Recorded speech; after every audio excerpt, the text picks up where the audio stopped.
vamos a concluir este último bloque con, al revés de cómo hemos hecho en otros programas, en donde empezamos por lo más actual, lo más coyuntural. Ahora hemos empezado por la historia, por estas reflexiones retrospectivas del centenario y bicentenario, para ver cómo se han proyectado sobre el presente. Y ahora vamos a tratar un tema que son las 15 elecciones en los estados que habrá este año en México.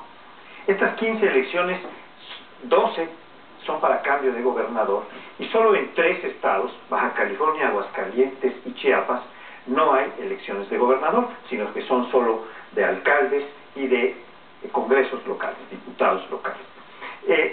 Hay una serie de elecciones interesantes que se han planteado. Hay un artículo que publica el Proceso del día de hoy de Jesús Cantú, donde dice que de las 12 elecciones donde se van a elegir gobernador, él calcula, por diversos datos, que 6 van a ser ganadas tranquilamente por el PRI, y que otras 6 va a haber o puede existir alguna contienda interesante. Y cuando uno va entrando a los, cosa que no haré de inmediato, a los distintos estados, va viendo cómo las contradicciones internas de los partidos, de las fuerzas locales, etcétera, que hacen una lógica que no es transportable a otros estados, sino solo se aplica en ese. Si no resuelven sus conflictos internos, pues van a tender a perder. Un caso típico de esto es el caso de Zacatecas, que es la única gubernatura que tiene el PRD, en donde están peleados Amalia García y Ricardo Monreal, y si no se arreglan y no encuentran un acuerdo para poder tener un solo candidato, pues el PRI va a entrar y va a ganar la gubernatura. También pasa esto en Aguascalientes con el PAN, que hay una división, que si no se arregla, el PRI entra y gana la gubernatura, y esto pasa también en otras entidades. Entonces, estamos en presencia de una conflictiva generalizada que nos va a dar algunos elementos, no todos, para la elección del 2012, como resultado de lo que veamos ocurrir en estas 15 elecciones, y pues yo lo dejaría ahí para comentar. Yo creo que una interesante va a ser la de Oaxaca. Esta, si hay un mínimo sentido de la justicia entre los electores, recordemos que Ulises Ruiz ganó por muy poquitito, y que está muy dudosa la manera en que ganó. Es más o menos como la del 2006, estaban muy cerca los dos candidatos, y por una cosa de nada, el PRI sigue quedándose desde 1929 con la gubernatura de Oaxaca.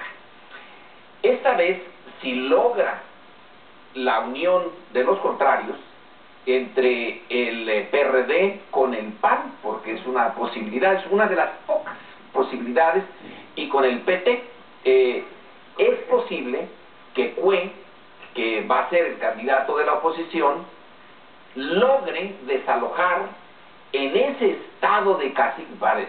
Si hay estados caciquiles, este es uno, con esa cantidad de municipios y la cantidad de cacicazgos. Así que probablemente entre todas estas, la que me daría personalmente mayor gusto sería que en Oaxaca pudiera arruinársele el esquema a Ulises Ruiz. Son las de justicia, ¿no? Porque Ulises Ruiz en efecto ganó con un pelito, ¿no?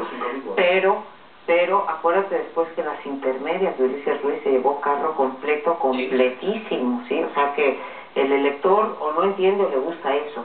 No sé cuál de las dos, pero en efecto, como tú señalas, la única manera de que el PRI no ganara en esa entidad sería con una unión del PAN y del PRD, aparentemente. Bueno, todavía el electorado es muy volátil, pero esto me regresa precisamente a lo que hablaba Sergio Aguayo en el bloque anterior de las ideologías. Pues parece que ya tampoco las ideologías cuentan.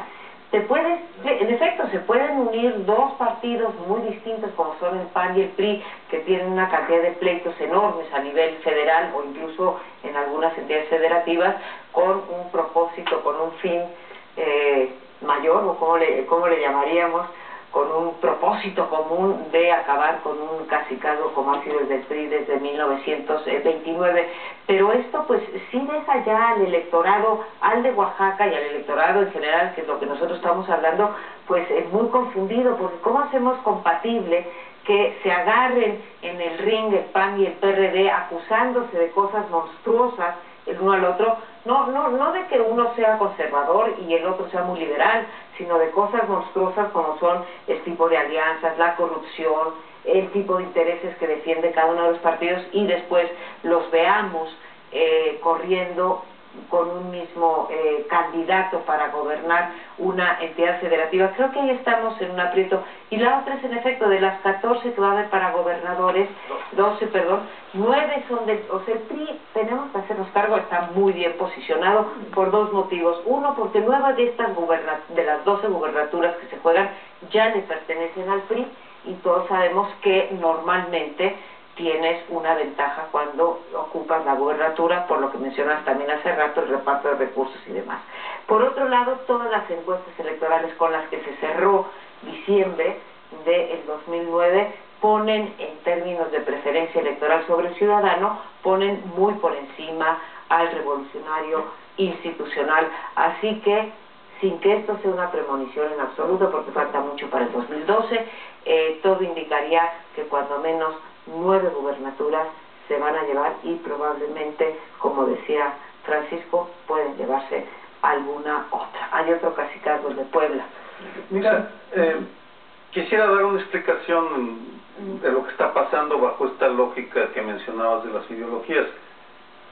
Me parece que lo que estamos viendo es la coexistencia de múltiples momentos históricos. Me refiero a dos en este sentido de las ideologías. En la elección del 2000, el eje de izquierda y derecha fue democracia frente a autoritarismo. Las izquierdas, entre las que estaban el PAN y el PRD, por cierto, unidos en un entendimiento, era porque iban contra el autoritarismo del PRI.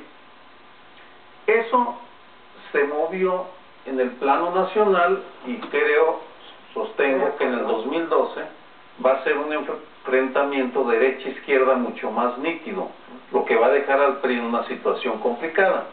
Hablaré sobre eso, pero todavía hay estados en el país en donde el eje izquierda y derecha se puede entender como las fuerzas a favor de una democracia, digamos, entendida como limpieza de elecciones, para no meterme demasiado. Porque en el momento que ya amplías el concepto, es ahí donde entran las divergencias ideológicas entre el PAN y el PRD. Si lo dejas en la parte estrictamente de lo electoral, ahí puede haber coincidencias. Yo ahí coincidiría o creería que Oaxaca tiene las condiciones ideales para una elección que recuerda al 88, más que al 2000. Diría que al 88 por cómo se dio aquella elección, pero en fin, para mí también es una de las favoritas y a la que en lo personal intentaré dar más seguimiento, porque tiene un carácter simbólico. No puede ser que toleremos tal nivel de barbarie, de atraso, de política cavernaria como la que tuvo Ulises Ruiz, y que se vaya indemne a su casa sin recordarle, como lo hace el proceso el día de hoy, la corrupción en la que está sumido él y su familia.